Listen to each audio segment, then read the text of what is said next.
My name is Gareth Edwards and I'm a Dyehouse Operative here at Pincroft. In this episode of Inside the Factory, I want to talk you through our process of dyeing fabric, which can be 100% cotton or a blend of polyester cotton or cotton nylon. Firstly, we mix the dyes in these 14 tanks and we test each one to make sure that the shade is okay. We then run this colour onto our two continuous dye ranges. We use VAT, reactive, azoic and dispersed dyes, all bought through quality suppliers to give you the best results in our dyeing process and your fabric. The dyes we use give high levels of fastness to washing, rub and light. This is one of our Monfoot Thermex machines. We start with padding the colour through a mangle and then pass through two sets of infrared gas burners to remove moisture. We then pass the fabric through two drying chambers to continue the drying process, which are set to 140 and 160 degrees.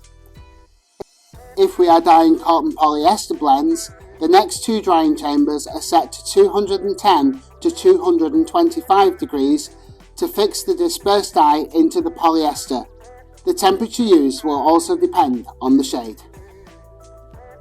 After this, we pass the fabric into our bending machine, where we pad the chemicals on to make VAT dye soluble and then steam them for approximately 55 seconds. We then pass the fabric through 7 wash specks, with the second and third controlling pH and oxidation. We then dry the fabric on 2 sets of drying cylinders. The fabric then passes over an inspection table, where it's inspected for any faults and width samples are taken every 1,200 metres to check for shade and continuity. The shade is checked visually and also on a spectrophotometer, and all results are recorded. The fabric is then ready to be passed on to our finishing department. For more information on our dyeing capabilities, please visit our website. Thank you.